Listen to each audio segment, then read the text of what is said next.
Om Ajnanatimirandasya Jnananjana Shalakaya Chakshurun Militam Dhena Tasmai Shri Gurave Namah. Hare Krishna. Welcome back to ISKCON of Silicon Valley. I feel happy to be here. This is a sanctuary, a place where we can come to have association with those who are dedicated to the practice of bhakti yoga, following the system passed down through the parampara. That means from one teacher to the next. There's a tradition behind this. And by carefully following as closely as one can, according to one's circumstances in life, the process that is passed down, one will notice for oneself that there's progress. Of course, there may be obstacles. There will be obstacles. There are obstacles, naturally. Not the least of which can be overcome by a garland. In fact, Uddhava says in one of his prayers that by wearing the Lord's garlands and taking the remnants of his food will overcome all obstacles in life. So it's inevitable that there will be complexities to overcome, but there's an edge that one gains by the continuous process of bhakti, even if it's not done very well, even if it's done sporadically. But if one can somehow or other stay close as possible to hearing Srimad Bhagavatam, associating with devotees, chanting Hare Krishna, living in a holy place like this, or congregating here, and worshiping the deity, then even if one doesn't have complete faith in the process, or doesn't have any faith in it, if one isn't offensive, but remains a little attached, or connected, I should say, to the process, then one will make advancement in devotional service. And that may come in fits and starts. It may come as one continues. One has a little faith enough to keep one close to some degree. And at some point, one may have some breakthrough, even if it's tiny. That may come in the form of a feeling that I understand that there is a higher goal in life, and that there's a great urgency to trying to reach that, and that there's a very specific process which is laid out by the Supreme Authority, Krishna, the Supreme Personality of Godhead. He's reached out to the world, he's reached out to me, he's there within my heart, and if I continue trying, he will help me. And as one continues throughout one's life, one will find that Krishna is always there to help and gives assistance from every different aspect of life. And one's circumstances will also change. Whatever obstacles are in one's way now, if one continues, will gradually move one way or the other. And if you stick to your practice, however imperfectly, you'll notice that the obstacles leave and you still have your practice of bhakti. And then at some point it can become stronger, especially by good association. By keeping the mantra going and staying in the practice to the best of one's ability, one may then be able to recognize good association. That is, those devotees who are advanced. And when one gets that kind of association, one will naturally advance in devotional service. Sadhu Sangha, Sarva Shastra Koi, Lava Matra Sadhu Sangha, Sarva Siddhi Hoy. In fact, the Shastras make many proclamations about how important it is to have Sangha with sadhus. The word sadhu you'll find in various forms like sadhaka, which means somebody who's practicing devotional service, and sadhya, which means the goal of the practice, and sadhu is the one who has perfected the goal.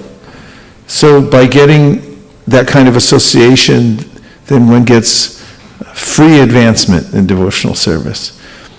So we keep this atmosphere alive just so that we can all come here and take advantage of hearing and chanting, hearing Srimad Bhagavatam, seeing the deity, associating with devotees, experiencing the atmosphere of a holy place. And anyone who continues to come here will naturally advance, especially if you take prasad. And tonight I'm going to read from the 5th canto of the Srimad Bhagavatam because I've been finding in it myself some great inspiration. So I thought I'd try to share the same kind of inspiration I'm getting from the 5th canto of the Bhagavatam. Let me try to describe the kind of inspiration I'm getting, especially from the chapter that I'm reading, and that is that it's important to be grateful for what we have and not become complacent or feel entitled to more. We can appreciate that when we came to Krishna consciousness, somehow or other someone reached out to us and we were given a great opportunity. And having been given that opportunity and practicing Krishna consciousness, we're making advancement, which is the most valuable thing that one can do in this life. Advancement in Krishna consciousness is the most important of all ways in which one can have some asset. It is the greatest asset. And Bharat Maharaj, who was a great king and devotee, Vaishnav, he was one of the sons of Rishabhadeva. Rishabhadeva comes from a line of great kings, not the least of which was Maharaj Nabi, his father, and then Rishabhadeva had 100 sons, out of whom there are the Navayogendras, who are celebrated especially in the 11th canto of the Srimad Bhagavatam. Their instructions to Maharaj Nimi are epic instructions. And all of his sons were greatly highly qualified. But out of all of them, Bharat was the best. He was the most advanced. In fact, you'll find in Lord Rishabhadeva's instructions to his 100 sons, wouldn't you want to be there when he's giving those instructions? Prabhupada said, it's not really for them so much because they were already on such a high platform, but it's for everybody else. And you can be there. That's the amazing feature of revealed scripture, is that you can hear it for yourself and you're there. There's no difference. You can be right in the same assembly as Shukadeva Goswami and Parikshit Maharaj, front row. In fact, with the presentation of the Bhagavatam that we have, we can hear even more because we have Srila Prabhupada's purports in which he gives the inner meaning of the various situations we read about, as is given by Srila Vishwanath Chakravarti Thakur and other acharyas.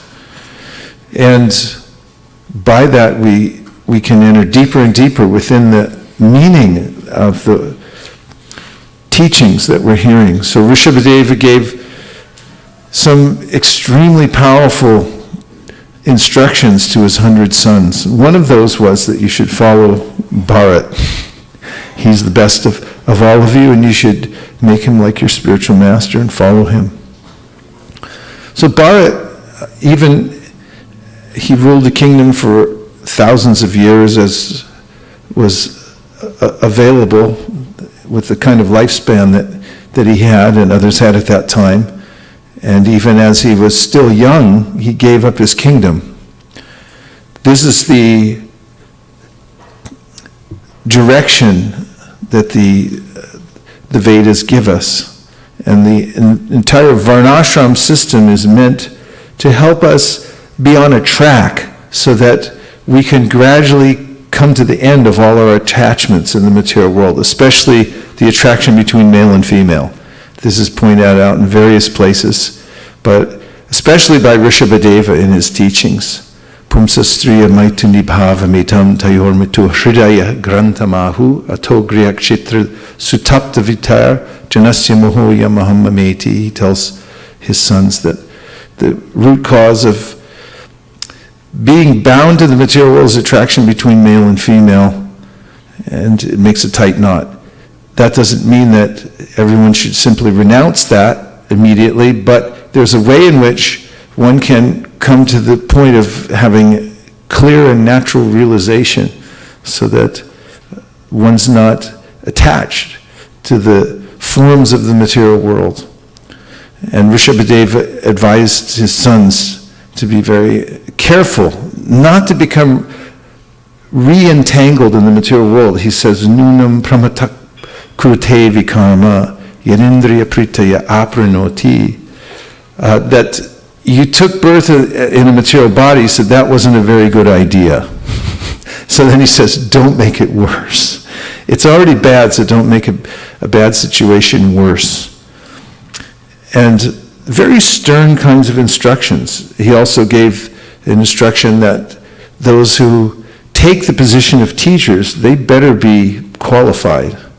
Don't take the position of a teacher unless your intention and qualification is to lead your students back to Godhead, to take them out of the material world. And this is the duty, he says, of any kind of leader, whether one be a mother, a father, a demigod, worshipable demigod, a spiritual master of any kind. And after giving all these instructions, of course, his sons took them to heart. Bharat took them to heart. He ruled the kingdom for some time. He had a beautiful family. He was extremely handsome. He was wealthy. He had a loving family, loving citizens. But because he understood that this material world is a temporary place and that the ultimate goal of life is to be able to remember the Lord at the time that one leaves this body, he renounced the kingdom and went off into the forest. And there he set up his practice. And his practice was to meditate on the Lord within the sun. Every morning when the sun would come up, he would sing the Gayatri Mantra, which worships the Lord who resides within the sun, and also Om Deya Sada Savriti Madhilabhadavarti Narayana Sahsijasana Sandavishtaha Kiyuravan Makarakundalavan Kiriti Hari Haran Maya Vapur Jachanka Chakraha. This is a verse from the Vedas describing the form of the Lord within the sun. So we can do this too. Sometimes devotees would go to the beach in Hawaii to go swimming, and then other devotees would tell on them and say, oh, you're in Maya, you're going to the beach. So someone went to Prabhupada and said, Prabhupada, devotees are going to the beach. Is it Maya? Prabhupada said, the sun is there. Krishna is in the sun. In fact, that's one of his eyes, and he resides within the sun. He says that of bodies of water, I am the ocean. He's there. Of course, there's sharks. He didn't say that, but... But he said, how could you forget Krishna? But if one has the intention to remember Krishna, of course the sun comes up every day and one can remember. Even in Japan, you'll notice that when people are walking down the street and the sun just comes up, they'll stop and go like that, just as they do before they enter into any of their temples. They make that a sound to acknowledge the Lord has appeared, or I'm going to go see the Lord within the temple. So he's there, and Bharat Maharaj was regulating his senses. He ate very simple foods, those which were available in the forest, roots. You can eat ginger root here. It's one of the roots you can get. There are other kind of roots you can get. But fact is, the forest is very generous. There are all kinds of things you can eat that you can just gather without much trouble, no cooking or anything like that. And he would sit and chant his mantras and remember the Lord. He was bathing 3 times a day. It's mentioned that his hair was always wet because he was bathing in the sacred river. And then the Bhagavatam describes how he was feeling emotions for the Supreme Lord within his heart, because he was advancing and his heart was becoming soft in remembering the Lord. These kinds of emotions, Chaitanya Mahaprabhu teaches to Sanatana Goswami, they arise when a ray of the internal potency of the Lord touches the heart. It melts the heart. And then one begins to experience emotions for the Lord, just as much as one might experience emotions in this world towards a loved one. Those are reflections of the real emotions that we have for the Supreme Personality of Godhead, and that can be awakened by the process of bhakti. And one day, as he was sitting and meditating on the Supreme Personality of Godhead, almost to the stage of perfection, Prabhupada describes how he was at the stage of bhava, which is the state where I just described. And there was a lion roar, or a lion roared. And it's an impressive sound. All the animals in the forest stopped what they were doing. And it just so happened that there was a deer at the edge of the river where he was meditating. And when she heard this roaring sound, and it's described there in the text that she was always worried about being attacked because she's vulnerable. And not only that, she was pregnant, so she was especially aware to stay out of harm's way. But when she heard this roar of a lion, she became stressed and jumped across the river. And as she did, she miscarried. The little fawn fell out from her womb into the water, and she went into a cave. And due to shock, she lay down in that cave and died. And Bart was there observing what had happened. He now saw that this little baby deer was stranded. And out of a misplaced kind of sentiment, he thought, oh, now I should save the deer. So he brought it back to his ashram and began to nurture it. And as he did, he became more and more attached to the deer. And then, proportionately, he lost his spiritual practice. So I mentioned that something inspired me in this, and that is that there's a way in which Prabhupada describes that one has to be very careful as one's practicing devotional service. Because even if one becomes very advanced, if such a person becomes distracted, and either intentionally or by drifting, begins to lose his or her practice, there's a possibility that one can be waylaid and lose the opportunity that one has. Remembering the fact that I have an opportunity in this life to make a complete success is an important remembrance. If one becomes lazy and thinks, oh, it doesn't really matter, whatever happens, happens. Have you ever done that for a big test that you had to take somewhere? For instance, if you had to take a final exam and you got lazy brain and you thought, well, I probably listened enough in class, it doesn't really matter if I study to the last minute. What happens then? Huh? Fail? Yeah, that has been my experience. You have to be vigilant to the last second. And the serious practitioner, Prabhupada points out in these pages, is very careful not to become distracted from the practice, not to take it for granted, not to feel entitled, and not to think I'm already liberated so it doesn't matter. One should remain a neophyte. Stay in the simple practice, the regular practice. Don't think I'm beyond this now. In fact, Chaitanya Mahaprabhu, when describing how devotees make advancement in devotional service, he describes the way in which there's a seed of bhakti within the heart, and by hearing and chanting in the association of devotees, it waters the seed, and then the seed will grow.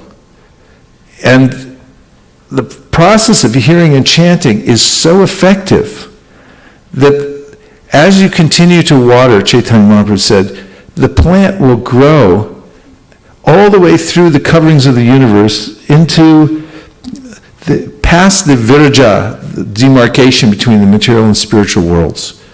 It will go through the Brahman effulgence and make its way all the way to the highest planet in the spiritual world, Krishna Loka. There it will actually find Krishna's lotus feet, and in the creeper of devotional service that's growing from your own heart will entwine itself around Krishna's lotus feet. Just as you'll notice that creepers are very smart. They know how to grab onto things. All this by hearing and chanting. But Mahaprabhu warns that if in the process of doing this, even as your creeper has gone to the spiritual world while you're here in the material world still, if you give up the process of hearing and chanting, then that creeper will wither. Similarly, if you make offenses to Vaishnavas, especially, then that creeper can be smashed. Just like when a mad elephant gets into your garden, then there's not much hope for the little plants there. So the hearing and chanting process has to go on continuously without stoppage.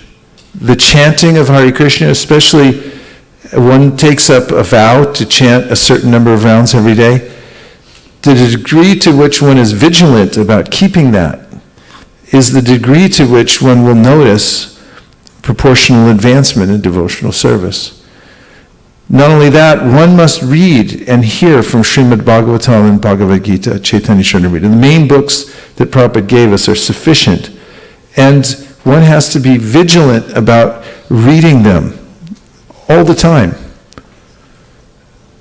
Someone just told me, it was Divyanga, I was talking to him because I'm going to see him soon. I'm going to Alachua after Washington, D.C., and he was saying, I just finished the Chaitanya Charitamrita. He said I was doing 19 pages a day, and he felt like celebrating. When you finish the Chaitanya Charitamrita, not only do you feel like celebrating because it's such a worthy achievement, but also you feel uplifted. All the things that you'll hear in the Adi Lila, the Madhya Lila, the Antya Lila, will actually lift you above the doubts, which are like clouds that block the sun of the spiritual world from your life. So these practices have to go on vigilantly. That's why there's a process of initiation. It's not an event, but a process in which we continually try to increase by increments our practice of bhakti. Many of you have had the experience, I'm sure, that when you're chanting your japa, as an example, you may, in the beginning, feel that it is a chore, but as you continue to chant, you may come to the 15th round, round 15 and a half, round 15 plus 107 beads, and then suddenly feel, oh, I just experienced something wonderful. And that instance of seeing for oneself the spiritual energy and how that the Lord's present in His name can keep one aloof from all of the churnings of the material world, the great ocean which is always churning and causing people to drown. But if one stops that and becomes distracted and transfers the same energy and faith that one was giving to one's diligent practice to something else, and it happens all the time. People who are practicing devotional service, they're giving a certain amount of energy to the practice, and then by degrees they may transfer that to some other kind of practice, like, I don't know, collecting classic cars, or then sometimes people become involved in various kinds of philanthropy, but they give up their spiritual life. And oftentimes this happens as a result of association that's not favorable for advancing in devotional service, or negligence, because the material energy is so thick that when one neglects one's spiritual practice, then one degree after the next can forget the importance of practicing and think, oh, that was just nothing. And somebody can give up their practice for 10, 20, 35 years. I've seen it. It happens because the material nature is so powerful. So I'm going to read some from this, and you'll see why he gave such a preamble. This is chapter 8 of the 5th canto, The Character of Bharat Maharaj. And partly there's a description here where Bharat Maharaj's machinations about the deer are described in detail. And the Bhagavatam gives the psychology of one who becomes absorbed in the material nature, and you'll be able to appreciate how much the mind becomes attached to matter and how easily it happens. Text number 1. Sri Shukadeva Goswami continued, "My dear king, one day after finishing his morning duties, evacuating, urinating, and bathing, Maharaj Bharat sat down on the bank of the river Gandaki. For a few minutes he began chanting his mantra, beginning with Omkar.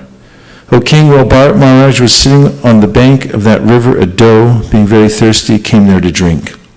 While the doe was drinking with great satisfaction, a lion, which was very close, roared very loudly. This was frightful to every living entity, and it was heard by the doe.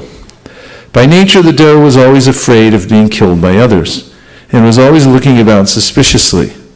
When it heard the lion's tumultuous roar, it became very agitated. Looking here and there with disturbed eyes, the doe, although it had not fully satisfied itself by drinking water, suddenly leaped across the water. The doe was pregnant, and when it jumped out of fear, the baby deer fell from its womb into the flowing waters of the river. Being separated from its flock and distressed by his miscarriage, the black doe, having crossed the river, was very much distressed. Indeed, it fell down in a cave and died immediately. The great King Bharata, while sitting on the bank of the river, saw the small deer, bereft of its mother, floating down the river. Seeing this, he felt great compassion. Like a sincere friend, he lifted the infant deer from the waves, and, knowing it to be motherless, brought it to his ashrama. Purport. The laws of nature work in subtle ways unknown to us. Maharaj Bharat was a great king, very advanced in devotional service. He had almost reached the point of loving service to the Lord, but even from that platform, he could fall down onto the material platform. In Bhagavad Gita, we are therefore warned, Yam hina vyatyantyete purusham purusharshapha samatuka sukham dhiram samritatvaya kulpate. O best among men, Arjuna, the person who is not disturbed by happiness and distress and is steady in both is certainly eligible for liberation. Spiritual salvation and liberation from material bondage must be worked out with great caution. With great what? Otherwise, a little discrepancy will cause one to fall down again into material existence. By studying the activities of Maharaj Bharat, we can learn the art of becoming completely freed from all material attachment. As it will be revealed in later verses, Bharata Maharaj had to accept the body of a deer due to being overly compassionate for this infant deer. We should be compassionate by raising one from the material platform to the spiritual platform. Otherwise, at any moment, our spiritual advancement may be spoiled, and we may fall down onto the material platform. Maharaj Bharata's compassion for the deer was the beginning of his fall down into the material world. Text 8. Gradually, Maharaj Bharata became very affectionate toward the deer. He began to raise it and maintain it by giving it grass. He was always careful to protect it from the attacks of tigers and other animals. When it itched, he petted it, and in this way he always tried to keep it in a comfortable condition. He sometimes kissed it out of love. Being attached to raising the deer, Maharaj Bharata forgot the rules and regulations for the advancement of spiritual life, and he gradually forgot to worship the Supreme Personality of Godhead. After a few days, he forgot everything about spiritual advancement. Purport.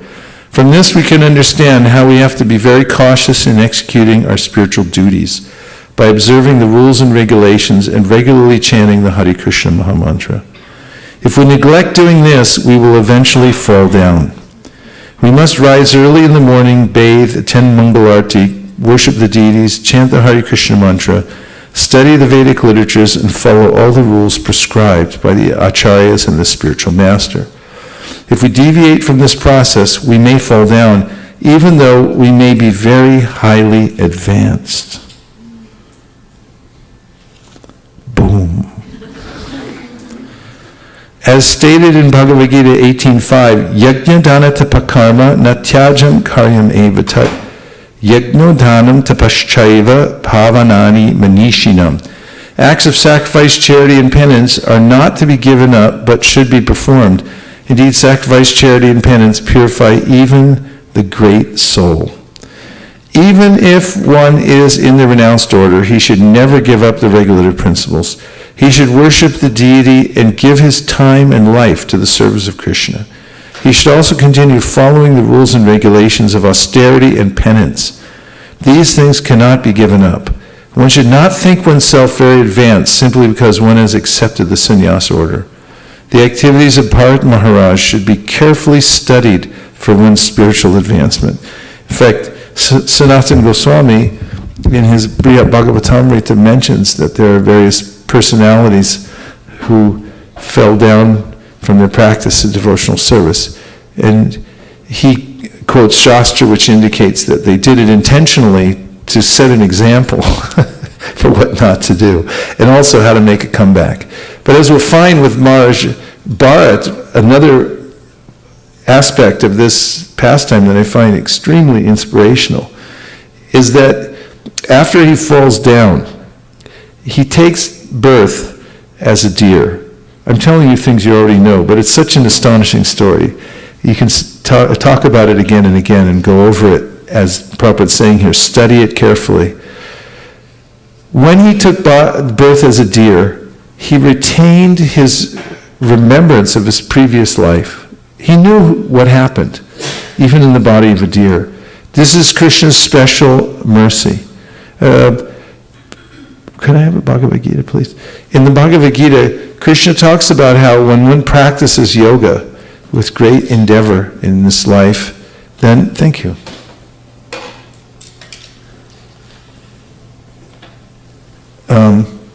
By dint of the practice of one's previous life, 6 chants, even without seeking them, he gets the yogic principles.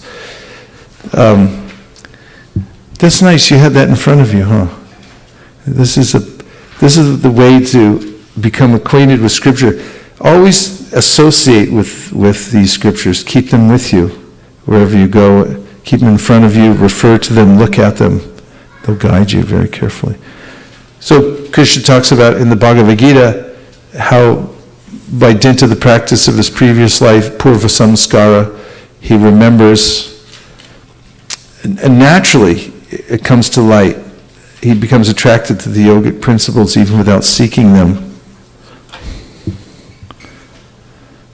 644, by virtue of the divine consciousness of his previous life, he automatically becomes attracted to the yogic principles even without seeking them. Such an inquisitive transcendentalist stands always above the ritualistic principles of the scriptures, even without seeking them. So that's Krishna's mercy. He'll help us to remember our previous spiritual practice. And Bharat Maharaj was so advanced that even though he made this mistake, Krishna reminded him, even in the body of a deer, oh, you were a King Bharat. So as a deer, he's just a little baby deer, but he's got the consciousness of his previous life, complete remembrance. So he leaves his family. And this is where his practice becomes more intense, because he realizes how much of a mistake he made. He had such an opportunity and was so close, and then he lost it. And when that happens sometimes, then we become twice, 10 times more determined to be careful. It's one of the great lessons from this, is be careful. And if by hearing about this, one can get just an inkling for this mood of being careful in one's practice, then it can assist us in moving forward without becoming waylaid. After all, Sanatana Goswami, Chaitanya Mahaprabhu, in teaching Sanatana Goswami about devotional service, said, Avyarta kalatvam. Prabhupada quotes this again and again. It means develop this mood of not wasting even a second. In fact, he quoted Chanakya Pandit saying that you can get money back anytime. People lose fortunes, they get it back. It's just money. But time you can't get back. Even if you become very wealthy, when your time comes, you can't get any more. In fact, you'll see, and we won't see tonight because we're not going to go that far, but when Bharat Maharaj becomes a deer, and then in his next life, because of his practice as a deer, he continues his practice as a deer. He leaves home, he leaves a little deer home, and he goes back to associate with the sadhus. And he starts doing the Ashtanga practice he was doing before, taking bath 3 times a day. Practicing very seriously. And then he becomes Jad Bharat. And then he wants nothing to do with the world, because he knows this is a tricky place. And I don't want to become connected to it at all. Shukadeva Goswami was in his Yam pravajantam anupetam apetit krityam dvaipayano viraha kartar ajuhava putreti tanmayataya taravo binidus tamsava bhuta hridayam munim anatosmi. Described at the beginning of the Bhagavatam how when Shukadeva Goswami came out of the womb, he took off, left home. His father's Vyasadeva. He's calling after him, please come back, take the sacred thread at least. And he's like, no thanks, bye. He just left. He didn't want anything to do with the material world. You couldn't slide a piece of paper in between that. There's no desire at all. In fact, there was a complete awareness of the danger of having any affection for the material world at all.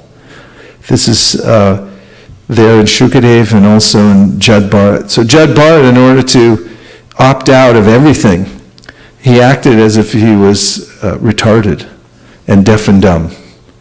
And his father was a diligent Brahmin and very affectionate towards his family, and especially towards Jad Bharat.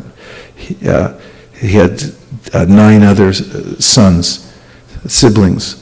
And he tried to teach Jad Bharat about the Brahminical principles, how to stay clean and so forth. He'd show him first, if you pass stool, then you have to take a bath. So Jad Bharat would take a bath, and then he'd pass stool.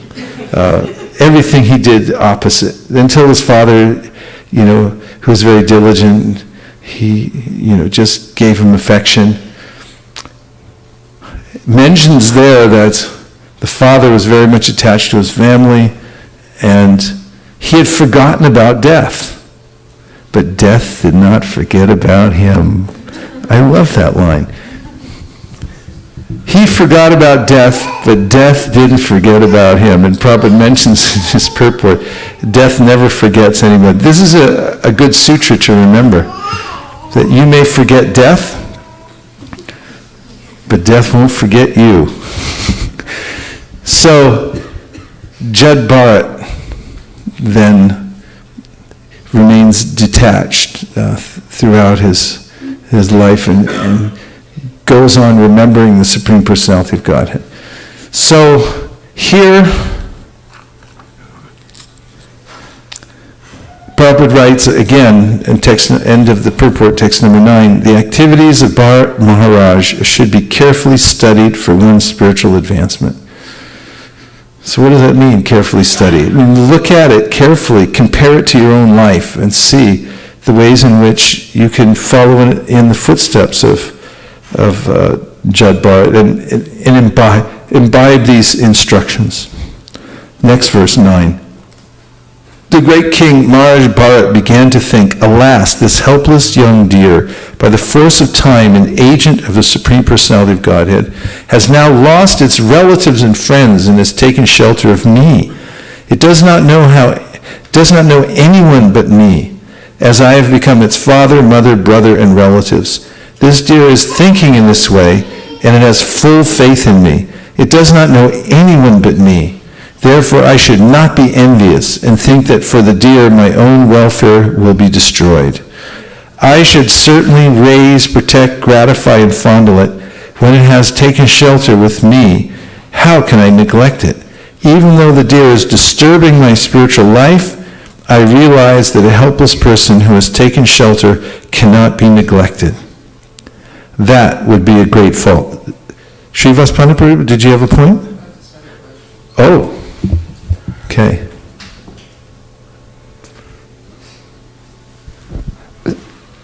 Maharaj Bharat was a Kshatriya, and to abandon somebody who had taken shelter would be inappropriate for a Kshatriya. And then somebody raised this question that Maharaj Yudhishthira, when they ascended to heaven, Yamraj tested him in the form of a dog. And Yudhishthira Maharaj said, refused to accept entry into heaven, so if you can shed a little bit more light. They're seemingly parallel analogies, but one took a birth as a deer later, but Maharaj Yudhishthira ascended to heaven. Because he took care of the dog? Yeah, so when he was about to ascend into heaven, he said, your dog cannot come with you, because this dog is not fit for heaven. But Maharaj Yudhishthira says that this dog has been taking shelter of me and it's been following us for a long time now. I cannot go to heaven without this dog also being allowed entry into heaven. And who is he saying that to? To the people who were asking him to enter into heaven. So I see. And then later it was found out that that dog was Yamraj, and he was testing him.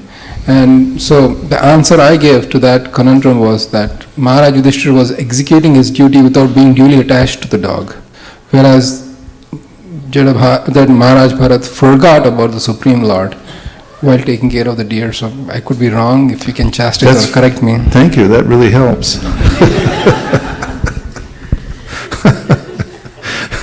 Feel free if anybody asks a difficult question to answer it. It's a different psychology involved.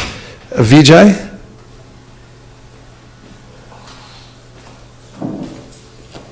I was going to say that did Jad Bharat assume that responsibility of the Yudhishthira got it because the dog was actually walking with him, and therefore by rules of Shastra, if someone walks 7 paces with you, he becomes a lifelong friend.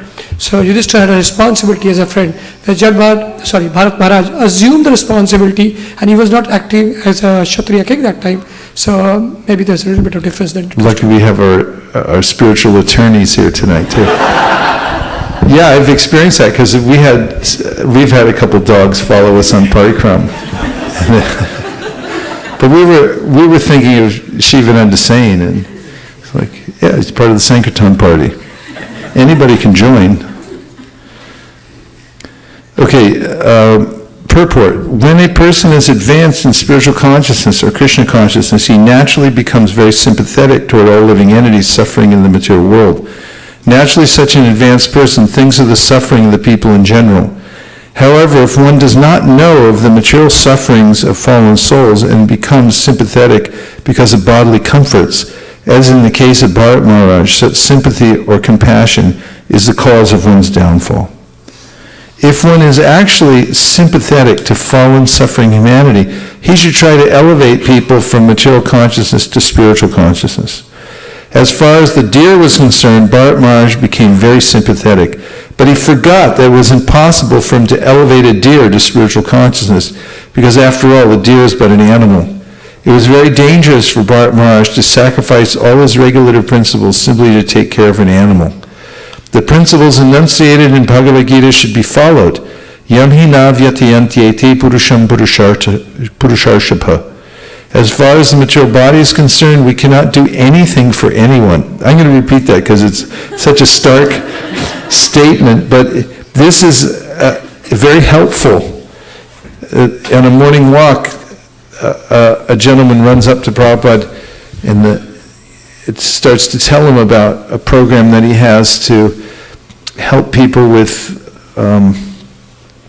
some physical ailment they have in their body. And Prabhupada says, where's that in the Bhagavad Gita? He wanted to know. And the man was arguing more and more for it. Prabhupada said, then you could, try to help every aspect of the body. You could work hard to help people's fingers, their toes, and their arms, and so forth. But it's a lost cause, because you can't. And as I'll repeat here, as far as the material body is concerned, we cannot do anything for anyone. However, by the grace of Krishna, we may raise a person to spiritual consciousness if we ourselves follow the rules and regulations. If we give up our own spiritual activities and simply become concerned with the bodily comforts of others, we will fall into a dangerous condition. 10. Even though one is in the renounced order, one who is advanced certainly feels compassion for suffering living entities. One should certainly neglect his own personal interests, although they may be very important, to protect one who has surrendered. And your question was important because there's a way in which we find devotees become compassionate towards all living entities, but one has to distinguish, as one's administering this compassion, am I doing it out of misguided sentiment for the body, or am I helping them to advance spiritually? So one has to discriminate. One has to see the difference. It's also important to have guidance when one's doing these kinds of things as well, which Bharat Maharaj apparently doesn't have in this situation.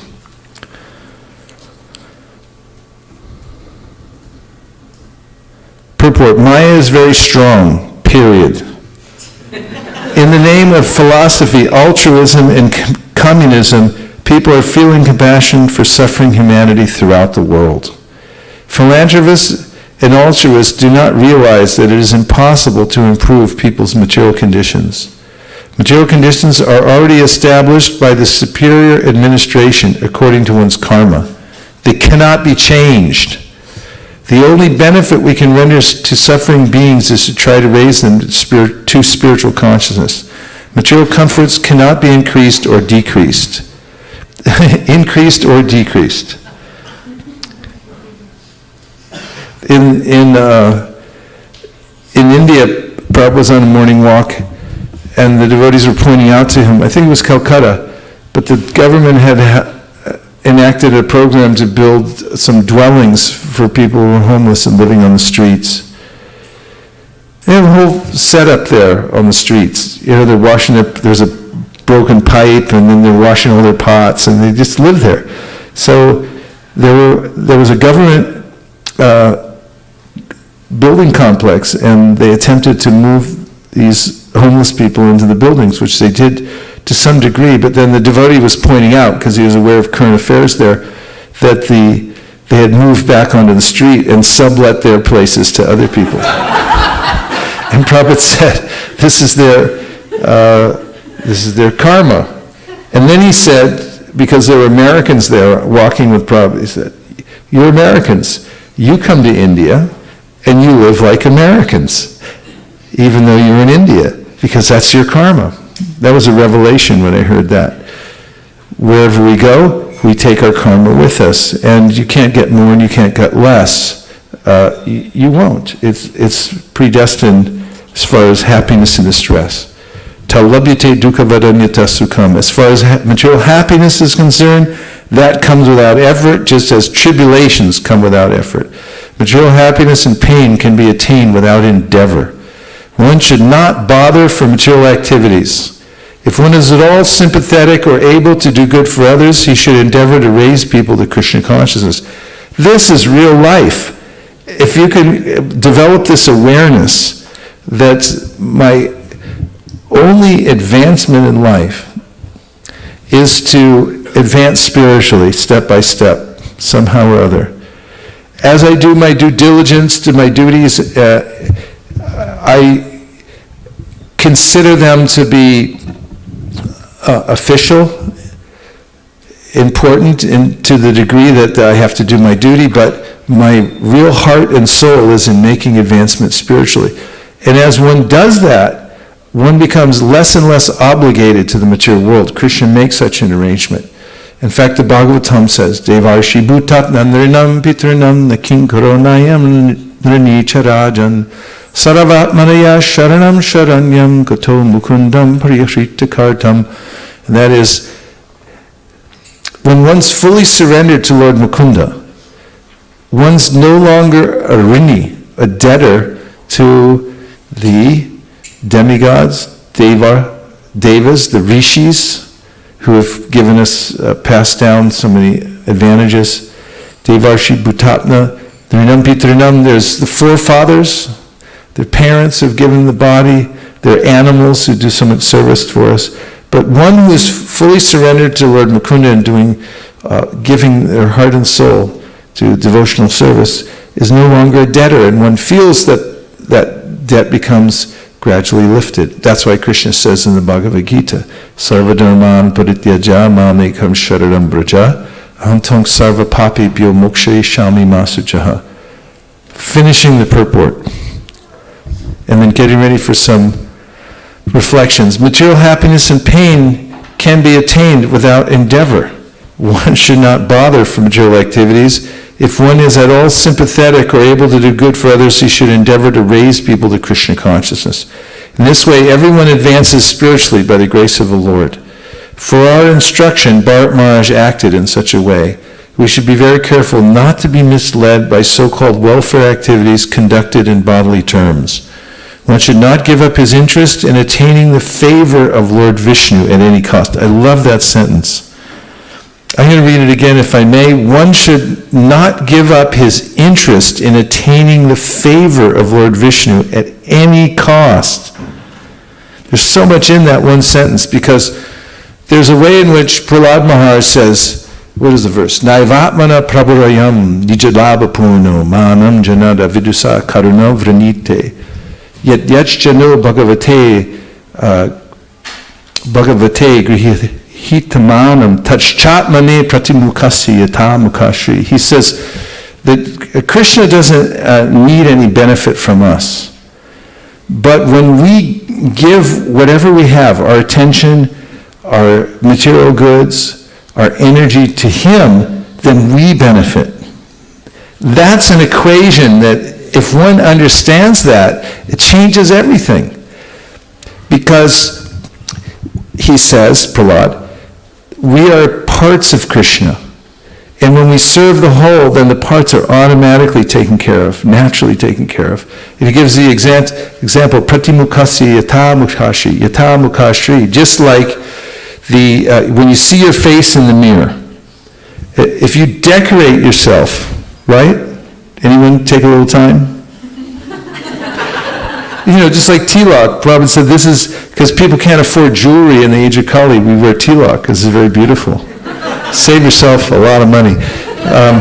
You wear tilak, it's very beautiful tilak. So you wear your tilak, and maybe put a few gopi dots, whatever it is, and then you look in the mirror, and you'll see, oh look, the reflection is decorated. It's very beautiful. So similar way, when you give your energies to Krishna, then you become decorated. You become glorified. That's how the equation works. Not the other way. You can't do it separately. So Prabhupada writes these sentences that you could just live off of for the rest of your life. Just have it tattooed on your arm if you like, and then go around and read it every day. He says, one should not give up his interest in attaining the favor of Lord Vishnu at any cost. And also, this idea of getting the favor of Lord Vishnu. If you scheme ways in which to get the favor of Lord Vishnu, it's not a mechanical process. He's a person. And you can watch it in the Krishna conscious movement. You can see for yourself. You can watch some sincere neophyte come into the assembly of devotees and then do whatever he or she can to get the favor of the Lord. They listen and they understand. They say, oh, that's how you get the favor of Krishna. So then they try for it. And as they get Krishna's favor, Krishna promotes them naturally.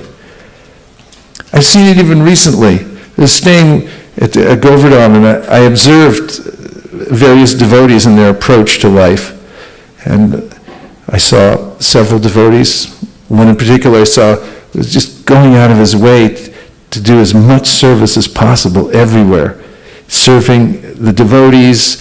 I mean, everywhere I looked, it was like others were noticing too. It was like, does he have a twin here or something? It's just constantly serving. And I noticed that the attitude towards him, the devotees, first of all, became very favorably disposed. And then I just noticed how, just before our very eyes, even within a month, he was becoming more advanced.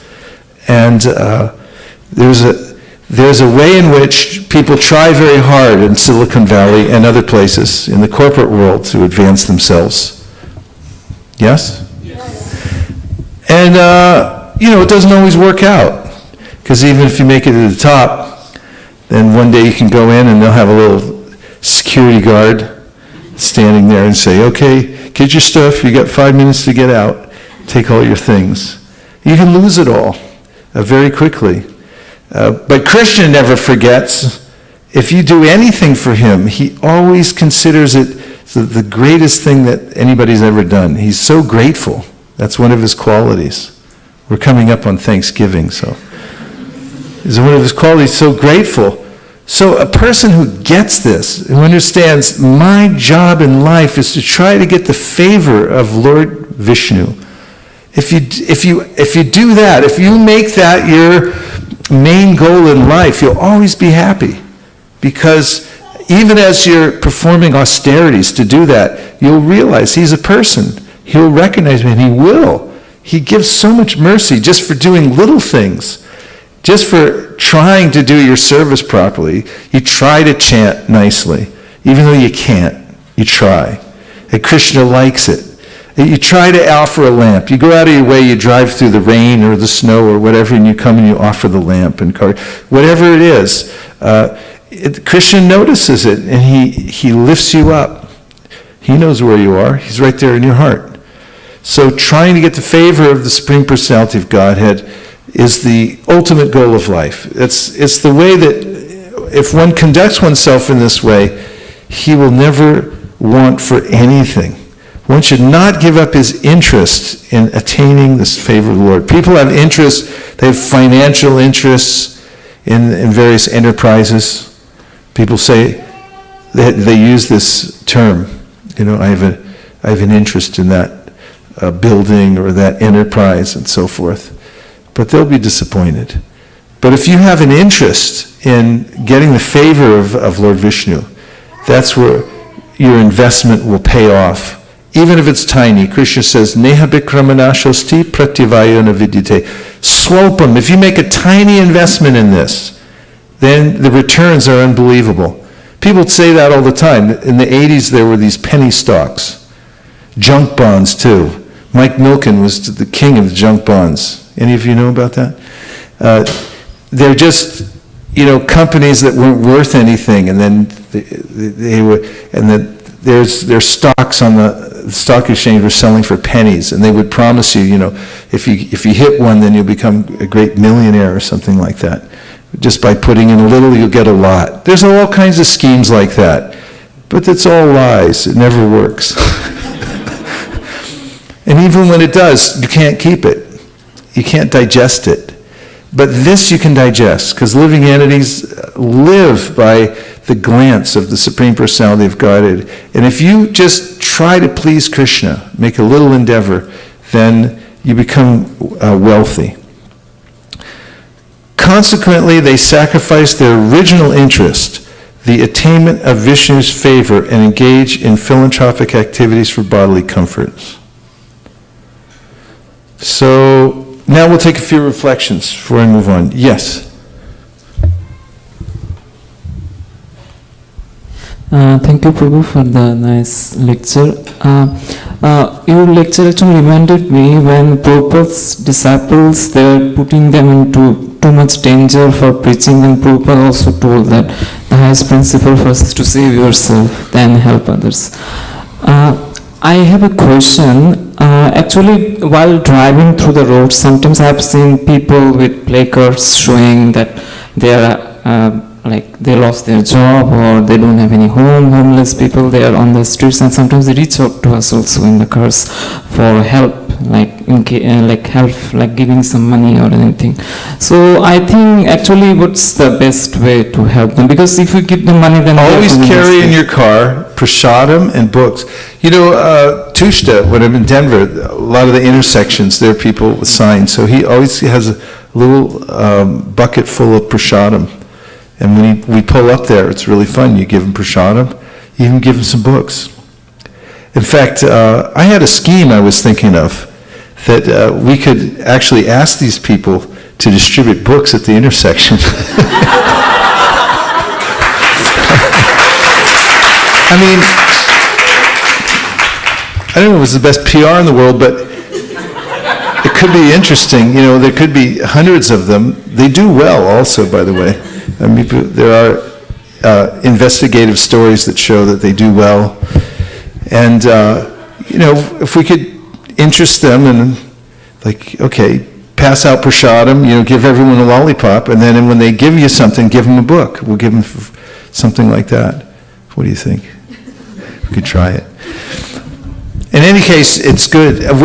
Just recently, I was somewhere, I think it was in North Carolina or something like that. We pulled up to, and he said, give him some prasadam. We handed, there was a lady gave him prasadam, gave him a book, and we drove off, and we were coming back the other way, and she was sitting there reading the book, the Ishopanishad or something like that.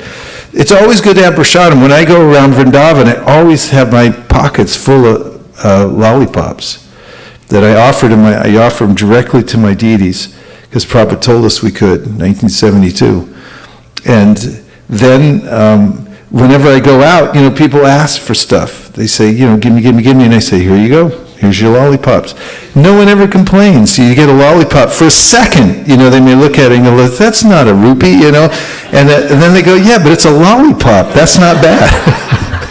Even monkeys don't mind, if they look at you and you give them a lollipop, they go, wow, that's pretty cool. In fact, I noticed, not to divert too much, but the monkeys in Vrindavan, just an interesting study, the rhesus monkeys, they're so passionate. They grab the lollipop and they chomp on it. It's gone within 3 seconds. But the langurs, I gave a langur a lollipop, and he accepted it so graciously, took the wrapper off, and he licked it like a gentleman, and he put it down for a minute, picked it back up, and looked at it. Anyway, prasadam distribution is endlessly not only fascinating, but it is fulfilling. We should always be giving. If you go out, if you organize your life towards giving, you'll always feel satisfied. In fact, even when you're down, you should be thinking about how to give to others. And when you do that, think how to do good for others, you'll come out of your little small world of the mind that I'm so poor, I'm so bereft, And if you give on behalf of Krishna, that means prasadam. Prabhupada talks a lot about prasadam distribution in the Bhagavatam and in the Chaitanya Charitamrita. In fact, he says in previous ages, people would give away all kinds of gold and clothing and stuff, and he says, we can't afford it in Kali Yuga, therefore we should distribute prasadam profusely. So if you put prasadam in your car, you put it in when I travel, I'm traveling tomorrow, I have a big bag of lollipops I keep in my bag, and everywhere I go, ask Nirkula. Because when we travel together, everybody gets a lollipop. And you just, at the counter, you go to the ticket counter, here's a lollipop. Everyone's like, hey, what about me? You know, everybody wants one.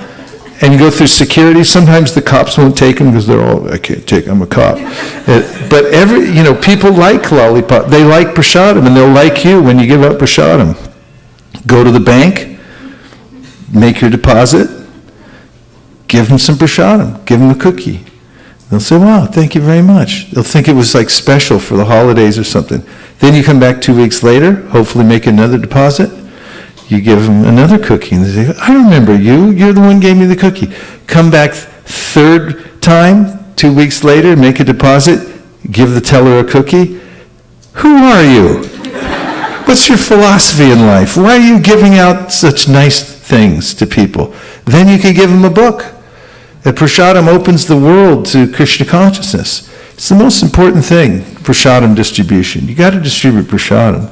Otherwise, life's boring. But if you just get yourself a ton of prasadam, drive around, give it out, meet people, give prasadam, life becomes instantly fascinating and worth living. Otherwise, it's boring, depressing, isn't it? It's horrible. I mean, the way people think nowadays and the way the world's going, but it can be counteracted by prasadam. That's all the world needs, is tons of prasadam. Everywhere we go, give out prasadam. Sorry, I got a little passionate about that one.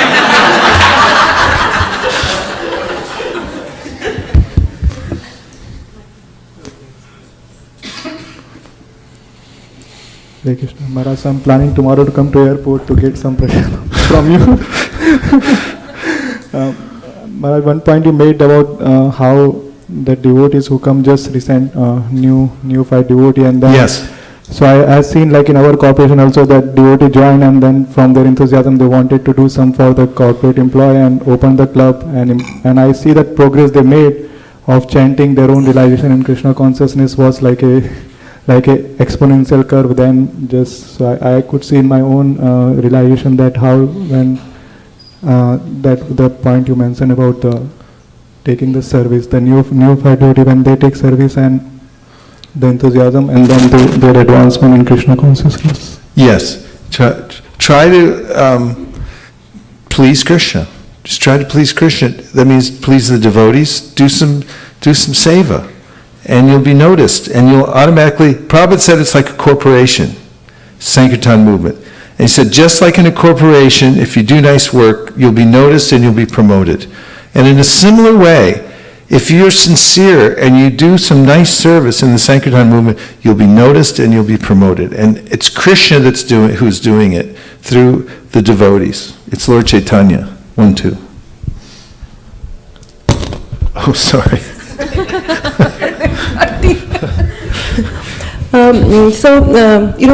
How Maharaj Bharat is thinking about the deer compassion, and he thinks that, he's come to my shelter, so I should take care. Unless one has very proper guidance, his thought process, it looks quite, reasonable. I mean, even it sounds, very correct, and it will sound correct unless we have proper guidance. Similar to how, Arjuna, whatever arguments he gives in chapter 1, if we don't see what Krishna has told him, they sound very, logical. But once we have the proper guidance, it opens up and tells us what is more important to us. Yes, and Prabhupada's giving a very clear line here throughout, is woven in this understanding. He's quoted twice at least, Yam hi nav yatayante te purusham purusharshaba samadukha sukham thiram somritat vayakalpate. This is a very foundational verse in the Bhagavad Gita, and that is that don't be affected by the comings and goings of the emotions in the material world. In fact, in that purport, It's not when you read at a Sunday feast purport. It's all about, renouncing the world. Of course, it's about how if you can cut off everything ultimately and take sannyas, then, you can be successful in life.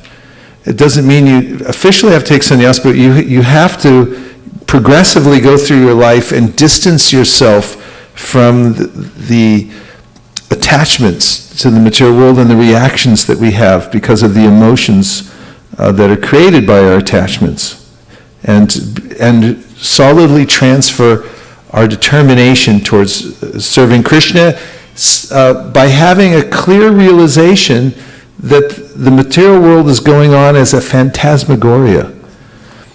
There's a lot of duality here, that it is the world of duality, and it's illusory. It's an illusory concept, a play of lights. We're seeing the various material elements being churned by the three modes of material nature, and we're taking it as reality. So one has to become divested from that conception of life. This is what it means to become dhira, undisturbed. And yes, very nice point, you have to be directed properly as you go through the various aspects of your life. There are ways in which can be artificially applied. For instance, my own observation when I joined the Krishna consciousness movement, close to the early days of Krishna consciousness, 1973, I saw a lot of artificial renunciation. People who would neglect their families, or they would act indifferent to everything, but they couldn't sustain that. And there's a way in which the Bhagavatam even says one should not neglect your families. For grihastas, you have to give emotional support. Prahlad Maharaj, Narada Muni is teaching this. You have to give emotional support. Internally, you may see that I'm playing a role here in this world. But I have to play the role and I have to give emotion. You can't damage people emotionally by artificially pulling back from them. But internally, you have to be aware of the fact that I'm not my body, and neither are they. Okay, so... Okay, 1, 2, 3. Or 1, 2, 3. There you go. Hare Krishna Maharaj. Maharaj, I like the point which was mentioned, Prabhupada, that attain the favor of Lord Vishnu at any cost. Yes. Because in our corporate world when we work, we always try to please in whatever capacity, and that is not always enough, because there are many competing forces, and they always expect do beyond what extra you are doing. Everybody else is doing the same thing. You need to do beyond than that. What we call it, beyond your scope of duty, and take some extra initiative which is nobody else has taken. And even then, that has to satisfy somebody who is totally imperfect, your boss. So, here, when Krishna is always willing to even acknowledge a tiny bit of pieces, is such a big relief that we could do these things rather than doing what other we do. Isn't it though? Yeah. And Prabhupada talks, you'll hear in one of his early lectures, where there's apparently this Indian woman was trying to join Krishna consciousness. Her name was Mrs. Sharma. You heard this, right? And she wants to join and become part of the Krishna consciousness movement. She's apparently older in age, and then Prabhupada comments, he said, so she's served her family, the kids have grown up, now she wants to do full-time service, and they won't let her. And he said, this is an example. He said, material life, no one's ever satisfied. It's not enough. For Krishna, he gets satisfied really easily, but the family, whatever you can serve, and then it's okay, now I want to serve Krishna. It's like, no, you have to serve us. He gave that as the epitome of the way that the material world works. So, yes. 1, 2. It was just alarming how you read again and again that even Bharat Maharaj could got distracted. You got the point. Yes. And I That's was- what my inspiration was. I was alarmed. When I finished reading this morning, my nerves were jangled. I was like, you got to be careful here, right? Yes, I was just thinking, like how back to the basics, how Prabhupada says in the purport that Mangalarati, chanting, it feels like same thing again and again, but I remember even coming to the temple, if I think that I'm going to this temple for the first time and there is some awe and reverence and enthusiasm, like, and see every devotees with, like, the real devotees and you don't see their faults, then that beginner's enthusiasm is always there and you always stress that, and that's what Prabhupada is putting in another way, that we should go back to the basics. Yes, thank you very much. Sukeshwari. There's a text? Okay. I was just thinking of a couple of points, Prabhu. I love the point that you said about after doing the 15 rounds, you just want to chant more. When you start chanting, it's an endeavor to... If you're lucky. I wasn't saying that always happens. Yeah, I was just going to finish it with saying that I very rarely feel it, but I could get the point there, but that's just If that could happen to you one time in your life, it's enough to sustain you. This is how nice bhakti is. And if you actually have a real... This is Bhaktivinoda Thakur sings in the song, Nam Gai Gora Madhusvare, Ek Bar Nam Rash Matore. Try to get that feeling like it's a little bit like intoxication. He goes like, what was that?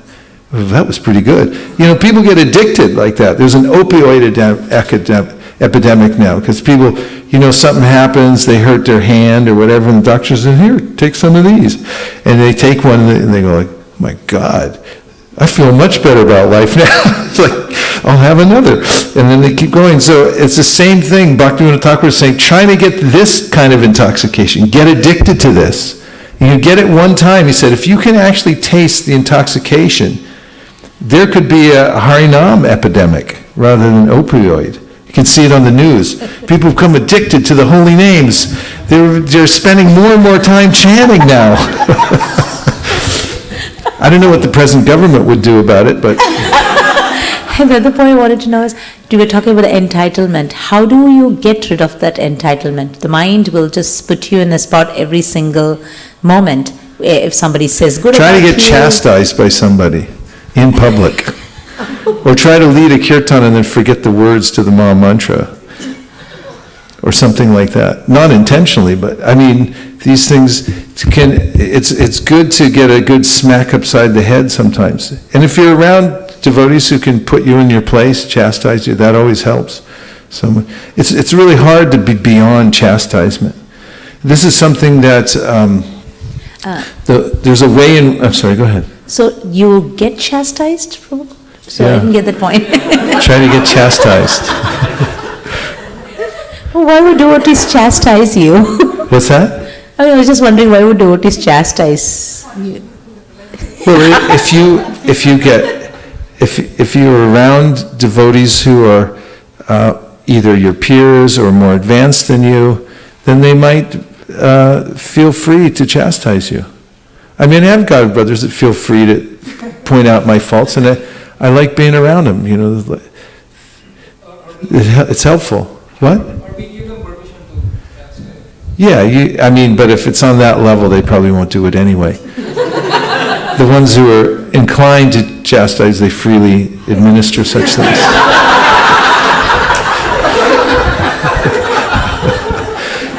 But also, you know, just remember where you came from. This is something that Prabhupada talks about in one of his purports. He said, remember where you came from. You know, and other people are coming in and you're thinking, why are they coming in? It's like, where did you come from? You know, which hole were you pulled out of? Remember that. Remember where you came from, and that don't feel, you should always be meek and humble. This is one of the processes of surrender. So always feel meek and humble. And Chaitanya Mahaprabhu says it is so clear, and it's in the Chaitanya Charitamrita that you have to wear it around your neck, that you should feel that I'm fallen. I'm the lowest of everybody. I'm everybody else's servant. And if you constantly maintain that, then you have somewhere to go. You have something to ask for. If you're not needy, then you're not hungry. If you're not needy and hungry, you've got nothing to ask Krishna for. You can chant, but you don't have any appetite for it. Because chanting really means you're asking Krishna for help and service. And if you already feel like, I'm good, that's why it's nice to go in Sankirtan. You meet people all the time. You say, here, take a look at this. I'm good. And you're just thinking like, that's me. That's their thing about I'm good. And they're not really. That's me chanting, and I'm thinking, I'm good. I don't need anything, Krishna. I'm already full. I'm satisfied. So the real trick is to always stay needy and to get rid of the entitlement mentality and feel that I'm the neediest of all. I've got nothing. I'm a kinchana. I don't have one speck of advancement in devotional service. I'm just lucky somebody let me in here. And if they notice that I'm here, they might kick me out. I should feel like that rather than feel like I'm entitled. Then we can get some traction in devotional service. These are the teachings of Sri Chaitanya Mahaprabhu. I Yes. just also want to thank you, Prabhu. Last time you had mentioned that we should give these homeless people some prasadam, and I have been giving sometimes. Recently, yesterday, I was giving a bag of grapes, and I was just thinking that the point that you mentioned about books is going to be enormous. I never had that thought, but yeah. Yeah. Give them Maybe books, and you can also give them a few, tell them to pass them out. We can make a deal with them, right? I mean, we get them all together, we could start like a little mafia kind of thing. It would be in the news. Okay, yes. Mic to the back.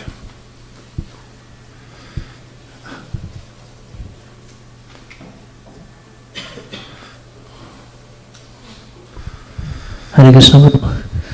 Prabhu, about the philanthropic topic, it's sometimes I think like it's really too much rooted in the way we live, society. Like yesterday I was in a grocery store, Thanksgiving time. Do you want to donate $1 for this? They ask like at the counter. Do you want to donate for the lunch for schools? And sometimes people being obliged to do that rather than they want to do willingly. So how do we see first of all ourselves, like that's the right cause or not, and how we encourage others to take an interest on the ultimate goal? I didn't quite, can you restate the question? What's the actual question? Sure. So I explained like, nowadays the philanthropic work is Yeah, so I much got rooted, that right? part, but just like, what's the specific question about it? Specific question is like how we encourage others to serve to the ultimate goal rather than the Well, Krishna philanthropic. says in the Bhagavad Gita that if people are already engaged in some kind of philanthropy or something like that, you shouldn't discourage them, but you should encourage them. In fact, Krishna himself gives a progression in the 12th chapter of the Bhagavad Gita. He said, always think of me. Just fix your mind and be in ecstasy in my service. He said, if you can't do that, then follow the practice of devotional service and you'll come to that point. If you can't do that, then work and give away a portion of your earnings to spread Krishna consciousness. He said, if you can't do that, then just try to be charitable. And Prabhupada gives in the purport the way in which we should encourage people to be charitable, volunteer for things, give away some of your money, because from there there's a beginning of this feeling of giving. But then, of course, the verse I'm referring to, Krishna says, encourage people to work in the spirit of devotion.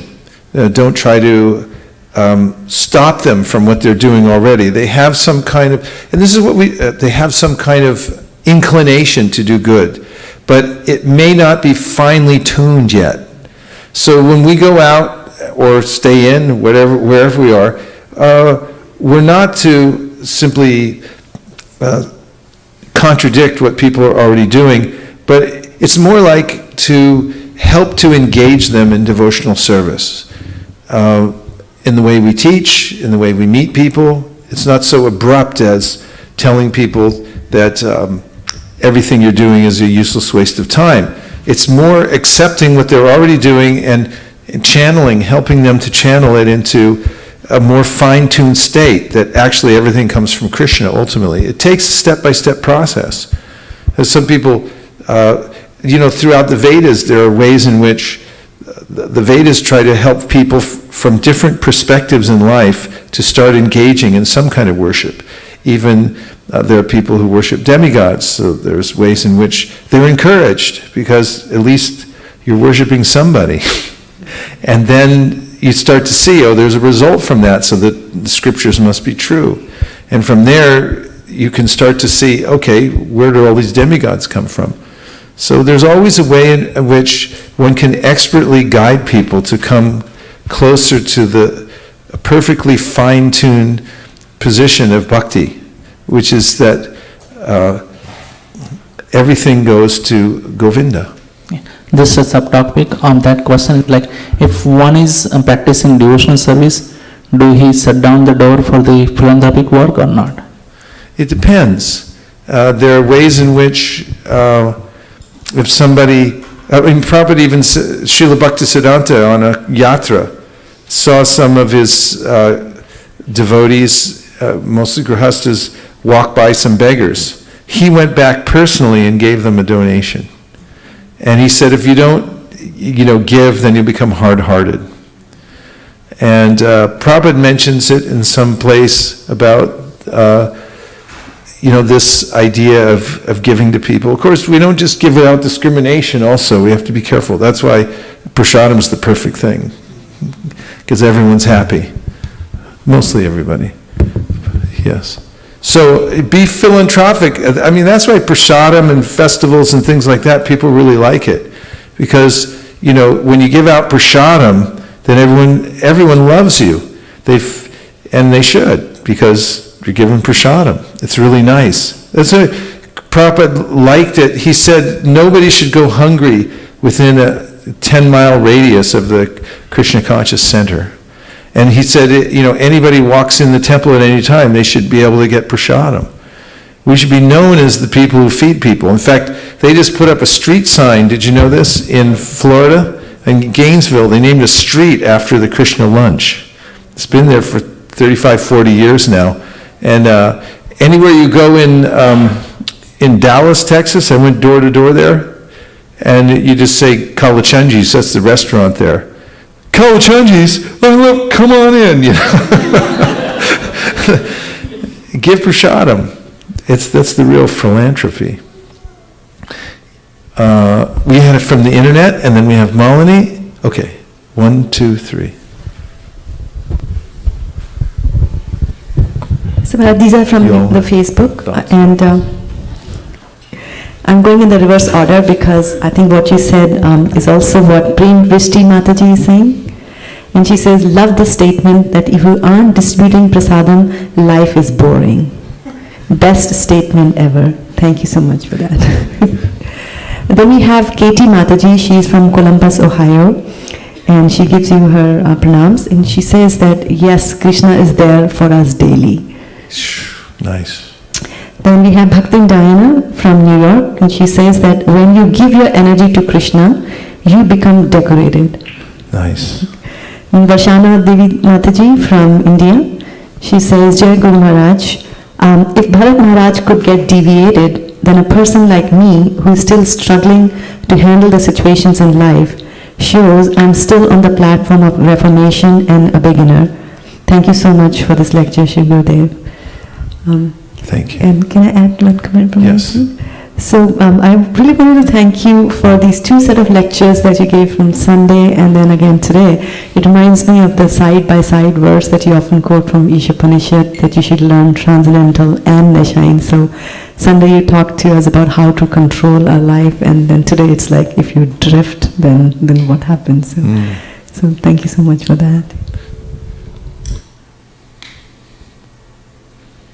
Ji, I really appreciated the point where you said that we should be very careful when performing the devotional service, especially we should be vigilant till the last second. I was just thinking that so often you get so distracted by so many things, and you may not be putting the same kind of effort that you need to put in every second. So this was very nice to hear how Bharat Maharaj was distracted. But one thing that's helped me lately, it seems like there's so many things to do. What can happen is I'll think about all the things I have to do, and then my brain shuts down because I think it's not possible. So what I decided to do was to do one thing at a time. This sounds very Buddhistic, but it's very helpful, and I'm just passing it on. But just, I realize that everything has a consequence. And if I put my heart into the task at hand right now, and I just think, although this is a small piece of all or one small item that I have to do amongst so many different things, it has to get done sometime. And if I do it with diligence and I appreciate what it is right now, especially when dealing with people or devotees, is give attention to it. Because there can be a way in which I do so many things, or I try to do everything at once, so I'm not doing anything. I'm here, but I'm thinking of something else, always moving away from what I'm doing. But if I try to do it with full concentration, it takes away that angst of trying to do too many things. Same time, the other thing that helps is prioritizing. So if I can make a list of of all the things that have to be done, that really helps to work from a list, rather than let them go around in your head. This is in that book called Getting Things Done. You know this book? David Allen, yeah, Getting Things Done. So he talks about taking things out of your mind and putting them in a trusted system where you know where they are. Because they'll keep banging around in your mind for years if you don't do them. They'll just keep floating. Whatever you're doing, taking a shower, cooking, and it comes up again, and you go like... So take it out, put it somewhere, and then prioritize it, and find out what are the most important things to do first. And generally, those things are the ones that I dread doing the most. And if you can start with those things before you do the other things, then it frees up a lot of energy. Just some practical thoughts.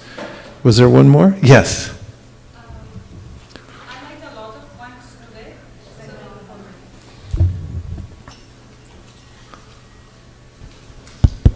I liked a lot of points today, but the point that struck me the most is like you cannot change anybody's physical or material condition because everybody is born with his or her karma. Yeah. I would like to relate to another branch of Vedic philosophy, not devotional philosophy. Recently I was studying some astrological stuff. So one person asked one question to a very big astrologer, like should we try to interact our karma, like the planets that we are born with, or should we just flow with that? Then the astrologer, answered the similar answer that Prabhupada gave, like the planets are very powerful and it indicates our karma. No matter whatever we do, we buy rings and whatnot, but we can never counteract the karma that we are born with. So the advice that he was giving so it is better to know what karma you are with, that means that your astrological chart, and act accordingly. Try to help others, because he's not a devotee, he was giving example, try to help others and try to help yourself. And then the whole discussion of then what is the point of free will? Everything is predetermined or everything is within karma, then what is the free will? Then the astrologer gave the answer, the only free will that you have is, you cannot change your karma, you cannot change your material stuffs, but the only free will you have is whether you will surrender to divine or not. So I really like the point, even though he was not devotee, but from the Vedic astrological point, he was saying the same thing that is written in the Bhagavatam. Yeah. Tasyaiva heto prayateta kovidon alabhyate tad dukavad yat brahmatam yata sukha. Talabhyate dukavadanyata sukham kalena sarvatra gabhira rambasa. So there's a way in which Narada Muni says a similar thing. Only one slight point I would interject is that there's a way in which when one does worship Krishna, karmani nirodahati kintu cha bhakti bhajam, it's just important to emphasize, as Prabhupada does in the introduction to the Bhagavad Gita, that karma is not eternal. It can come to an end by surrendering to Krishna. And as one surrenders to Krishna, Vishwanath Chakravarti Thakur and Sridhar Swami say that you no longer have karma, although it may appear that way. It's actually Krishna's direct intervention in your life, just to help you to purify the last vestiges of connection desire you have to enjoy the material world. One last point.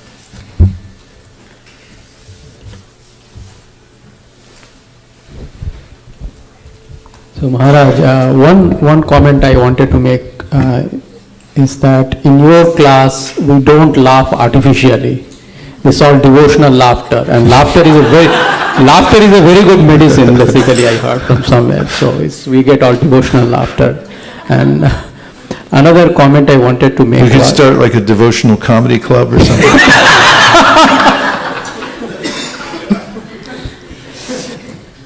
Another comment I wanted to make regarding this Bharat Maharaja's pastime is that when he was in bhava stage, his heart became soft, and when your heart becomes soft, almost you have this sense of detachment and giving up. And at that time, you feel that whatever comes to me, it's divine.